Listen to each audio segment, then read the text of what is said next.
আমরা ঠাকুরাই বিশেষ করি। আমার খুব স্পষ্ট মনে আছে, বারবার আপনারা নির্যাতিত হয়েছেন। এমন হয়েছে যে আপনারা ঘরে থাকতে পারেননি, প্রচন্ড শীতের মধ্যে আপনারা ধান কেটে লুকিয়ে থেকেছেন, গাছের উপরে উঠে লুকিয়ে থেকেছেন নিজেকে রক্ষা করবার। আল্লাহর কাছে অশেষ কৃতজ্ঞতা জানাই যে তিনি আমাদের সেই অবস্থা থেকে মুক্তি দিয়েছেন। প্রিয় বন্ধুগণ, আগামী নির্বাচন যেটা নির্ধারিত হয়েছে আগামী 2026 সালের ফেব্রুয়ারি মাসের মধ্যে অনুষ্ঠিত হবে। এই নির্বাচনে বাংলাদেশের রাজনৈতিক ভবিষ্যৎ, অর্থনৈতিক ভবিষ্যৎ নির্ভর করছে। আমাদের বিএনপি, আপনারা জানেন, সামগ্রিকভাবে আমরা সবচেয়ে বেশি নির্যাতিত হয়েছি। আমাদের দেশের নেত্রী বেগম খালেদা জিয়াকে দীর্ঘ 6 বছর কারাগারে আটক থাকতে হয়েছে। আমাদের প্রায় 60 লক্ষ মানুষের বিরুদ্ধে মিথ্যা মামলা দেওয়া হয়েছে। 20,000 আমাদের নেতা কর্মীকে হত্যা করা হয়েছে।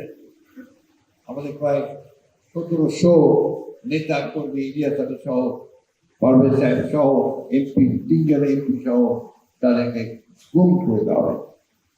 এখন পর্যন্ত তাদের কোনো চিন্তা খুঁজে পায়।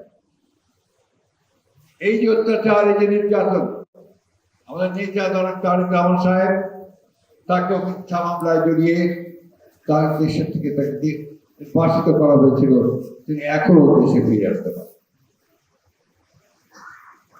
আগামী নির্বাচন সেই জন্যই আমাদের কাছে অত্যন্ত গুরুত্বপূর্ণ যে আমরা আবার গণতান্ত্রিক একটা ব্যবস্থায় ফিরে যাব।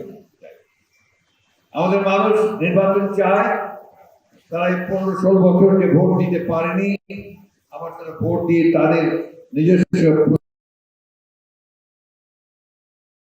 তৈরি করতে চায় এবং সেই পার্লামেন্ট এবং সেই সরকারের মাধ্যমে বাংলাদেশের অর্থনীতিকে আবার সচল করে একটা সমৃদ্ধশালী।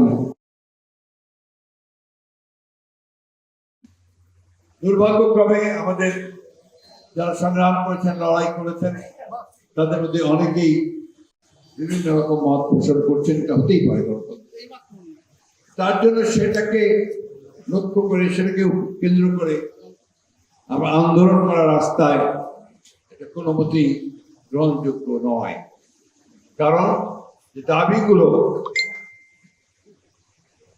তারা তুলছেন, সেই দাবিগুলো নির্বাচনের পরে যে পার্লামেন্ট করতে হবে, সেই পার্লামেন্টই সিদ্ধান্ত নিতে পারবে।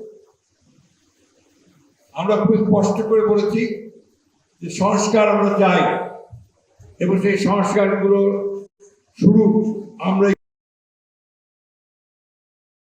বলেছি যে বিএনপির জন্মই সংস্কারের মধ্যে দিয়ে।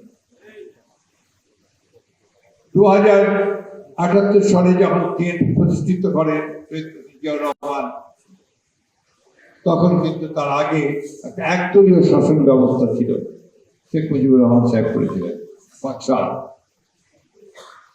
রাজনৈতিক পরিবর্তনের পরে জিয়াউর রহমান সাহেব যখন দায়িত্বে আসেন, তখন এই একদলীয় শাসন ব্যবস্থা 5 সাল থেকে বহুদলীয় গণতন্ত্রের প্রবর্তন করেন এবং আমরা মাল্টি পার্টি সিস্টেম, অর্থাৎ আবার বহুদলীয় গণতন্ত্রে ফিরে যাই।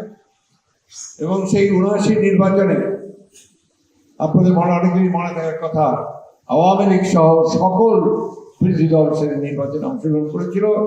পার্লামেন্টে অনেকেরই সেদিন আসার সুযোগ হয়েছিল।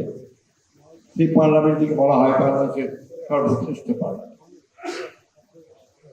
প্রিয় সহকর্মী ভাইয়েরা, আমাদেরকে এই কঠিন যে পরীক্ষা, গণতন্ত্রের উত্তরণের যে পরীক্ষা, সেই পরীক্ষায় আমাদেরকে উত্তীর্ণ হতে হবে। আমাদের সমস্ত বাংলাদেশের মানুষকে ঐক্যবদ্ধ করে গণতন্ত্রের পথে এগিয়ে যেতে হবে। গণতন্ত্রই হচ্ছে একমাত্র ব্যবস্থা যে ব্যবস্থা সব ধরনের মানুষের বিকাশের সুযোগ করে দেয়।